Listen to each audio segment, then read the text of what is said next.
Charlotte Sometimes by Penelope Farmer, Chapter 16. All that night and day, Charlotte was full of remorse and guilt. She thought she had forgotten, or rather had not bothered to remember, how wretched Claire must be away from her own time, without even Emily to be confided in. Also, she had let herself be lulled by Emily's apparent casualness into thinking she did not mind too much about the real Claire being gone, and so had not spent nearly as much time as she should have done, thinking of ways to escape, of ways for them to change back again to their proper times. She thought hard now to make up for it. She thought all night and day, but found no ideas she had not already had, and none of them any good. That Sunday was one of the unhappiest days she had ever spent, much worse than the first days at Flintlock Lodge. Everyone seemed so unhappy. It was a gray, sooty, drizzling day, and the evergreens in the garden were black with rain. In the morning, Charlotte and Emily were called by Mr. Chisel Brown for a ceremonial lecture on how deceitfully they had behaved hiding in the alcove. But the lecture contained no proper fire, nor was Emily even faintly rebellious at receiving it. Having cried most of the night, she now scarcely spoke at all. At lunchtime, no one else spoke either, except Miss Agnes now and then, who swam up from her own gloom to a trembling, jarring brightness that cheered no one, least of all Miss Agnes. It made Charlotte feel guilty about her, too, because the séance had been spoiled by herself and Emily. After tea, Emily said, "I'm going upstairs to bed now. Shall I come with you?" "I think I'd like to be by myself, if you don't mind," replied Emily, in a remote, polite, unfamiliar voice. Charlotte would not have minded going to bed then herself, for she felt heavy and sleepy after so little sleep the night before. However, she felt obliged now to stay downstairs in the dining room, playing patience without interest. A short time later, Miss Agnes came, and they played Ludo together, which, as a game of chance, not skill, was suited to their heavy minds that day. Miss Agnes looked somewhat drowned. "That voice," she said at last, in a tone that veered uncertainly between a whisper and a cry. "That voice, was it a friend of yours, Claire?" "Well, sort of," Charlotte said. "Who'd passed over, of course." "Well, yes, sort of," said Charlotte again, for it was true, if not quite in the sense Miss Agnes meant. "I'm sorry we spoiled it for you," she said in a rush. "I'm awfully sorry. You might have heard more from your brother if it hadn't been for us." "I'm not sure, dear," said Miss Agnes in a voice that was little and tight and precise. "I'm not sure that I wanted to hear very much more. To tell you the truth, dear, I had not expected to hear anything. I'm not such a believer in spiritualism myself, but Mother insisted we have a séance here. She was so upset about dear Arthur's death." Miss Agnes shook the dice and threw a 6, and so set another counter on its way. No more was said for the moment, but later she added in a similar voice, "To tell you the truth, dear, I was pleased not to hear more. I was, well, a little afraid of what he might have to tell." Charlotte could not think why Miss Agnes should have been afraid, but did not like to ask, so she said nothing, and in a while Miss Agnes began again, her voice very fast, while she stared at the Ludo board, and not at Charlotte at all. "Arthur always wanted to be a soldier, you know. He always wanted it. He dreamed of battles. Oh, I've told you both so many times, and you both saw the books he had. You saw the stories he wanted to write, didn't you, Claire, dear? And you know he climbed the monkey puzzle tree. I told you that. He was always doing things like that, dear Arthur. He was so brave and foolhardy, but he did not know how to finish what he began. The day he climbed the tree, he climbed right to the top, and then he could not get down. He could not move. He clung to the trunk and cried. Even on the ground I could see him crying. He cried and cried and cried. He was so angry with me for seeing it. He would not speak to me for days." "How did he get down in the end?" asked Charlotte, across a long silence. She was thinking that Arthur was like she was after all, for she had done that herself, got to the top of the trees, and then been afraid to move. But she had not thought Arthur was like her. "A ladder, the gardener, it was quite safe, but I'm not trying to tell you about the tree, Claire, dear, though why you should want to hear. Come to think of it, I don't know why I'm telling you. It's a past story. You don't really want to hear it, do you, dear?" Charlotte did not know what Miss Agnes wanted her to say, yes, no, or neither. She did not even know what Miss Agnes wanted to talk about. In the end, she said nothing, and Miss Agnes went on talking regardless, hesitating at first, but quickly growing faster.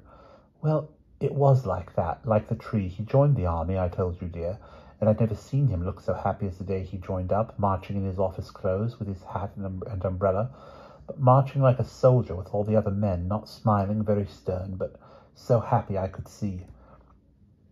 And so it was all the time he trained. He was happier, he said, than he had ever been in his life, than he had ever been all his life, serving his king and country. But when he went to France, it changed. I could scarcely recognize him when he came back on leave for the first time. I couldn't persuade him to tell me why, to tell me anything except about the mud. Next time, it was still worse. One night I heard him cry out in his sleep, and when I went to his room, he was awake but trembling, and he said, "Aggie, Aggie," and that it was so terrible I could not imagine. And he was afraid he might run away if he went back. And they shot people who ran away. The guns were so noisy. He said, and asleep or awake, he kept on hearing them. When there were no guns, he broke down. He said he would not go back. I said he must, of course, and he knew that too.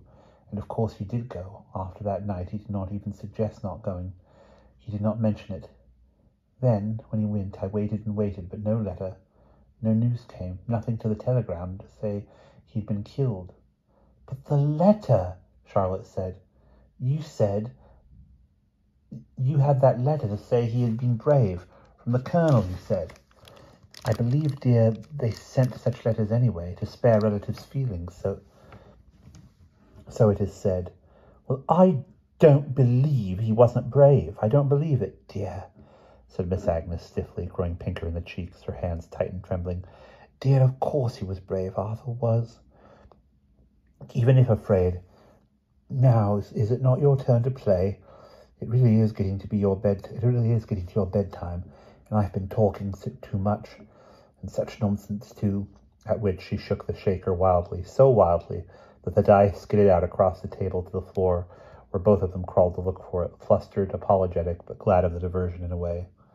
In the bedroom, Emily had taken all the marbles from the solitaire board, put them in a glass tooth tumbler, and filled it up with water. She had set the tumbler on the table between their beds, and now sat on her own bed gazing at it. After all this time, she had not even undressed herself. Indeed, she had on her outdoor coat, as they used in their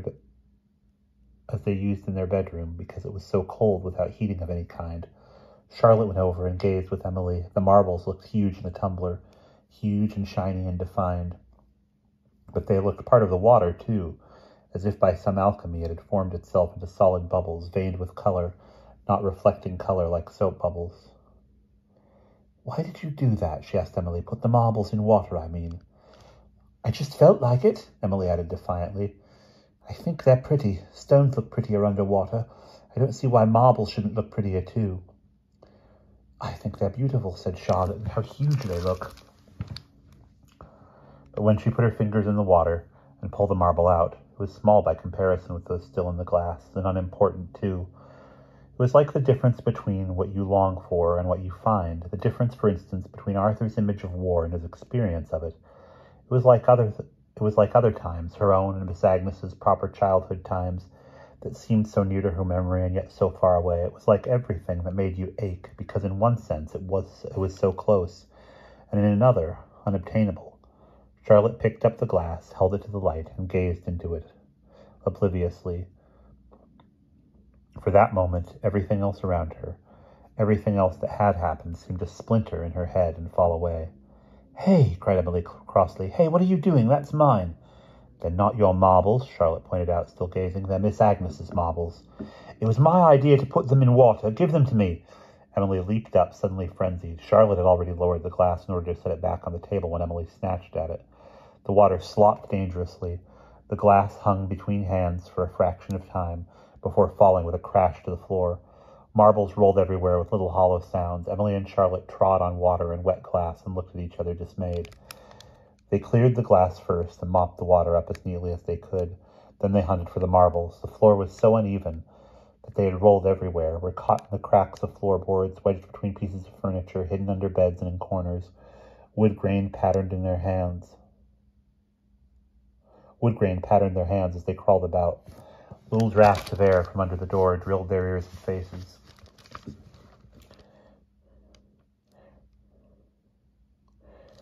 Charlotte was lying flat, reaching under a bed, her hair catching on the springs when Emily said nearby in a small voice, "Of course you're not really a bit like Claire." "What? What?" asked Charlotte, peering out. "I said you weren't really a bit like Claire. I never thought I was," said Charlotte, quite truthfully. "It was you that said so." "You're not a bit like her. Claire wouldn't have let me listen to the séance last night. She's much too honourable. She's much too stern. I wish you hadn't let me either." "So do I," cried Charlotte. "Oh, so do I. You're not the only one." And that's the end of chapter 16.